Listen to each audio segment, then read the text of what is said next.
Right now, it's our pleasure to be joined by assistant head coach Dan Shardo. And, Coach, it's always good to get an opening day win. Didn't have that last season, able to get that this year. It sure is, and that's just what Charlie talked about in the locker room. Any win is a good win, and it is the first game of the year. We got off to a good start, and, obviously your hopes are that continues. We were playing pretty sharp early, and that would continue the whole game. That wasn't the case. We didn't shoot it quite as well in the second half, but overall, I thought Springfield actually played, for a lot of new young players, they played pretty well coming into Croy here today. And so, any win, is a good win, especially in this region. Well, I was going to start with that, giving Illinois Springfield some credit. I thought they did a nice job of slowing the game down. I think very quickly they figured out they didn't want to get in a running game with you guys, and they were able to find a few matchup they like to be able to get in the paint. And when they did, they were able to get layups. They did. That's exactly right. That we had the pace going the way we wanted to early,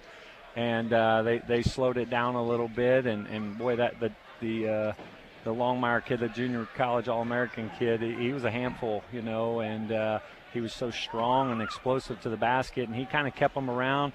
It seemed like every time we got it, right on that brink of breaking it wide open, we would miss a couple free throws, turn it over, and they'd hit a couple threes back to back. So they just hung around enough where we didn't exactly put them away. They had a really impressive performance from Terrence Sullivan. He gets 16 points on just 9 field goal attempts, and it was a different Terrence Sullivan I think we've seen maybe his freshman and sophomore year. Doesn't just live on the three-point line anymore. This guy can play inside and out. That's right, and Charlie and I have seen that development in him towards the end of last season through the beginning of this season, and he's sort of coming into his own to become a complete player. And really, we didn't really even call his number a whole lot tonight. We didn't really have to. I didn't feel like. So he can score at all three levels. He can post you. He can get you off the bounce. He can shoot the three. But what's most impressive is right now, I think what he's doing is taking defensive rebounds and putting a lot of pressure on the defense in transition.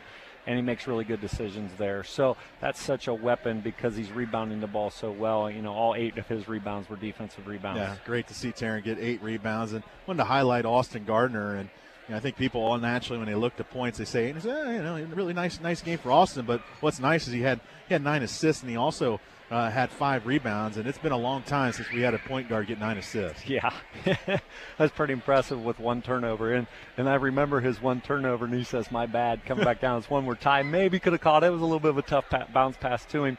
That's Austin.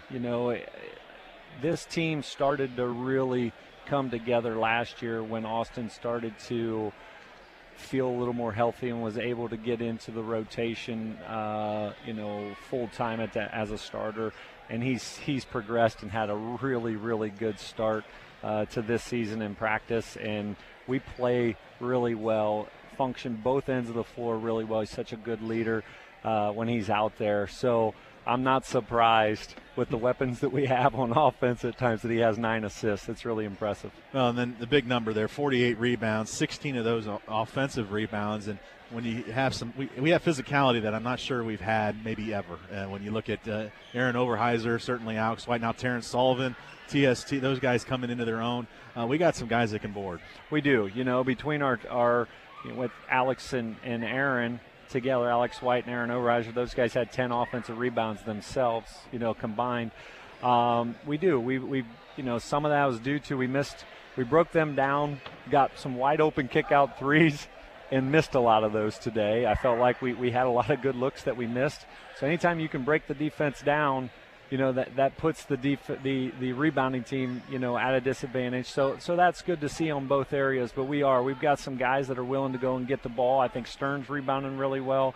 Cat, when he came in, Singleton was going after the ball. And we even got some offensive rebounds from guys like Elijah Collig. He missed a layup on one early in the first half. Our point guard, Austin Gardner's in here tipping the ball. So we got guys hungry, nose for the ball, going after it. That's a nice thing to see. Well, certainly going to have to keep that hunger alive as a short turnaround. I think we get on the bus at 4 or 5 o'clock on Monday, and we got to go over and play a team that's in the top 25, Fairmont State, a team that really returns their entire team off of a squad that went to the NCAA tournament. Yeah, they're very good, very talented.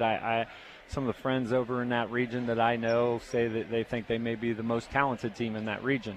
And they're going to be very athletic. They're going to play a lot of guys. They're going to press. They're going to get after you. You know, think of West Virginia, Bob Huggins' West Virginia teams. That's very similar. Their head coach was a coach for Huggins as an assistant for a long time, so they're going to play a similar style. So they're going to come after you. Should be a great environment. Excited, for an early season matchup like this. Hopefully our guys, I'm sure our guys will be up for the challenge, and hopefully we can go over there and find a way to get a win. All right, Coach, thanks for joining us. We'll see you on Tuesday. Thanks.